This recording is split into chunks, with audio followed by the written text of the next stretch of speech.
ఇక్కడ చూడండి, America Iran మధ్య మళ్ళీ వార్ స్టార్ట్ అయింది. సో ఇద్దరి మధ్య ఒప్పందాలు జరిగినాయి, సంతకాలు పెట్టుకున్నారు, ఇక కాల్పుల విరమణ అన్నారు. కానీ ఎక్కడిదక్కడే ఆగిపోయింది. సో ఎవరు వినట్లేదు, ఇరాన్ కూడా వింటలేదు. అది అగ్రరాజ్యం కదా, అమెరికా కదా, వాళ్ళు దాడి చేస్తే ఎట్లా అనేది కూడా వీళ్ళకి ఏం లేదు. ఏదైతే అదైంది, మనం కొట్లాడాలి అనే లైన్లోనే ఇరాన్ ఉన్నది. ఇప్పటి నుంచి కాదు, ముందు నుంచి ఉన్నది. ముందు నుంచి వాళ్ళు ఒకటే చెప్తున్నారు, స్టార్ట్ చేసింది మీరు, క్లోజ్ చేయాల్సింది మీరు. ఆరంభం అక్కడ, అంతం ఇక్కడ మాత్రమే, ఇక్కడే మేమే క్లోజ్ చేయాలి దాన్ని, యుద్ధాన్ని అని ఇరాన్ చాలా గట్టిగా చెప్తున్నది. సో ట్రంప్ ఎన్ని విధాలుగా ప్రయత్నం చేసినా కుదుర్తలేదు. ఇప్పుడు అక్కడ ట్రంప్కి అమెరికాలో కూడా చాలా తీవ్రమైన వ్యతిరేకత ఉన్నది. ఎందుకంటే ఆ యుద్ధం అంటే ఇన్ని సంవత్సరాల పాటుగా, నెలల పాటుగా యుద్ధం జరిగితే దానికి అయ్యే ఖర్చు ఎంత, అక్కడ ఉన్న ప్రజల మీద, అక్కడ ఉన్న ప్రజల సంక్షేమం మీద ఖర్చు పెట్టాల్సిన పైసలన్నీ యుద్ధం కోసం పెడితే ఎవరు యాక్సెప్ట్ చేస్తారు దాన్ని? సో ఇప్పుడు ఆ ఇజ్రాయెల్ ట్రాప్లో ట్రంప్ బడి ఈ వ్యవహారం అంతా. యాక్చువల్గా అక్కడ ఉన్న ఇజ్రాయెల్ ప్రధాని నెతన్యాహు ఇప్పటి నుంచి కాదు, ఎప్పటి నుంచో ప్రయత్నం చేస్తున్నాడు ఏదో రకంగా ఇరాన్ మీద దాడి చేయాలి అమెరికా సహకారంతో అని. సో చాలామంది అక్కడ అమెరికా అధ్యక్షులను టచ్ చేసి చూసిన కానీ ఎక్కడ వర్కౌట్ కాలే. ఏ అధ్యక్షుడు కూడా ఇరాన్ మీద దాడికి వాళ్ళు ససేమిరా అన్నారు, ఇది కుదరని పని, అయ్యే పని కాదని. ఈ ట్రంప్ ఒకటి దొరికింది కరెక్ట్గా, చలో గదేముంత దేశం ఒక్క రోజుతో ఖతమైద్ది అని చెప్పి ఫస్ట్ ఆ సుప్రీం లీడర్ ఖమేనీని లేపేసిన తర్వాత మనం స్టార్ట్ చేద్దాం.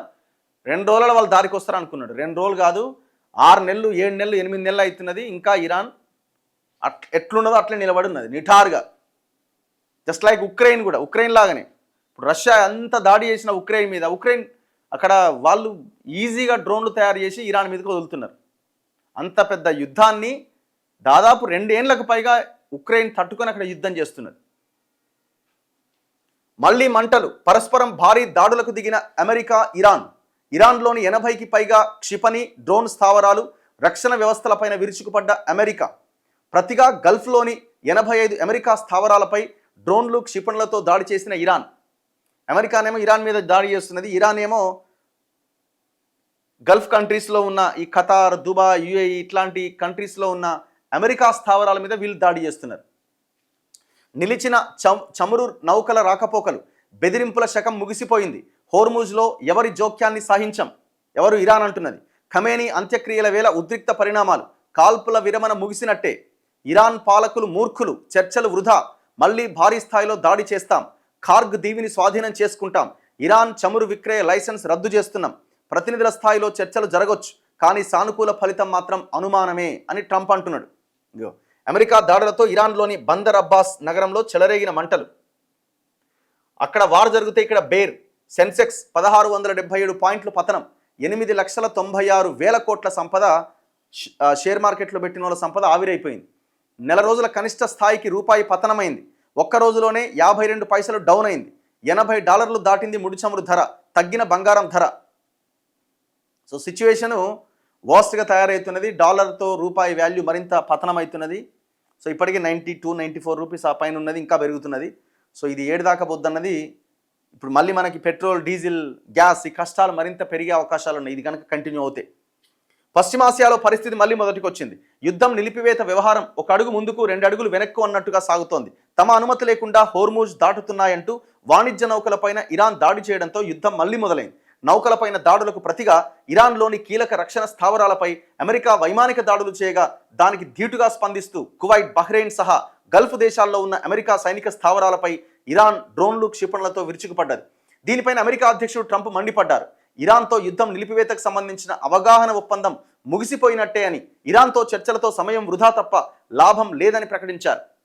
ఇరాన్ పైన తిరిగి భారీ స్థాయిలో దాడులకు దిగుతామని హెచ్చరించారు.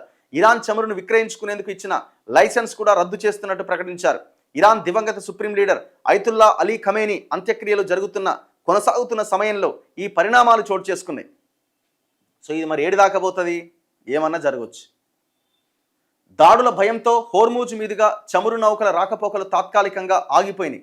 స్టాక్ మార్కెట్లు కుప్పగూలిపోయినాయి. ముడి చమురుకు మళ్లీ రెక్కలొచ్చినాయి. మన రూపాయి కూడా పతనమైంది. తమ అనుమతి లేకుండా హోర్ముజ్ జలసంధిని దాటేందుకు ప్రయత్నిస్తున్నాయంటూ మంగళవారం సాయంత్రం పలు వాణిజ్య నౌకలపైన ఇరాన్ దాడి చేసింది. దీనిపై మండిపడ్డ అమెరికా బుధవారం తెల్లవారుజామున హోర్ముజ్ జలసంధికి సమీపంలోని ఇరాన్ రేవు పట్టణాలు బందర్ అబ్బాస్, సిరిక్తో పాటు బందర్ మషెహర్, బుషేహర్, కేష్మదీవి తదితర ప్రాంతాల్లో కలిపి 80కి పైగా స్థావరాలపై దాడి చేసినట్లు అమెరికా సెంట్రల్ కమాండ్ ప్రకటించింది. డ్రోన్లు, క్షిపణి నిల్వ కేంద్రాలు, లాంచర్లు, నిఘా, గగనతల రక్షణ వ్యవస్థలను ధ్వంసం చేస్తామని తెలిపింది. ఏప్రిల్లో కాల్పుల విరమణ మొదలైన తర్వాత ఇవే తీవ్రస్థాయి దాడులు.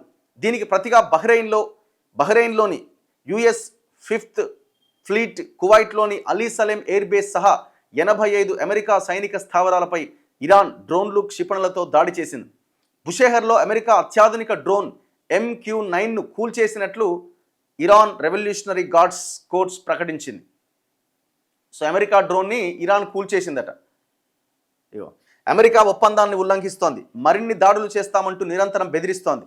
దీనివల్ల అమెరికా సాధించేది ఏమీ ఉండబోదు అని ఇరాన్ పార్లమెంట్ స్పీకర్ మొహమ్మద్ ఘలీబఫ్ స్పష్టం చేశారు. బెదిరింపులు, బలవంతపు ఒత్తిళ్ల శకం ముగిసింది. అమెరికా దాడులకు ధీటుగా బదిలిస్తాం. హోర్ముజ్ విషయంలో ఏ దేశం జోక్యాన్ని తాము అంగీకరించే ప్రసక్తే లేదు. హోర్ముజ్లో చమురు వాణిజ్య నౌకలన్నీ కూడా తాము సూచించిన మార్గంలోనే, తగిన మార్గదర్శకాలు అనుసరిస్తూనే ప్రయాణించాలి. పరస్పర దాడులు ఆపాలి. అవగాహన ఒప్పందానికి కట్టుబడి ఉండాలి. అమెరికా, ఇరాన్లకు ఫ్రాన్స్, జర్మనీ, టర్కీ తదితర దేశాలు విజ్ఞప్తి చేస్తున్నాయి. సో ఇట్లా ఇరాన్తో ఒప్పందం ముగిసిపోయింది, అయిపోయింది, మేము ఖతం చేస్తామని ట్రంప్ భీరాలు పలుకుతున్నాడు. కానీ అది మేకపోతు గాంభీర్యం లెక్కనే ఉన్నది. అది అంత ఇదిగా అయితే ఏం కనబడట్లేదు. చూడాలి మరి ఏమవుతుంది ఏంటన్నది. మొత్తానికైతే ఇంకా వార్ మరో మలుపు తీసుకున్నది. దాదాపు అన్ని పేపర్స్లో ఈ వార్త ప్రధానంగా హైలైట్ అవుతున్నది. ఇగో ఈనాడులో కూడా అదే రాశారు. ఒప్పందం తూచ్, ఇరాన్పై మళ్ళీ అమెరికా దాడులు. అయితే 9 భారత నౌకలు అందులో చిక్కున్నాయట. అంటే మన ఇండియాకు వస్తున్న నౌకలు అక్కడ చిక్కుకున్న పరిస్థితి. చమురు విక్రయం పైన ఆంక్షలు, MOU ముగిసిందన్న ట్రంప్. ప్రతీకారంగా బహ్రెయిన్, కువైట్లపైన ఇరాన్ క్షిపణి ప్రయోగం.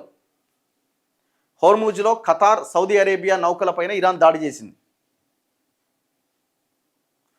అమెరికా దాడితో ఇరాన్లోని బందర్ అబ్బాస్ ప్రాంతంలో పేలుళ్లతో ఎగిసిపడ్డ మంటలు.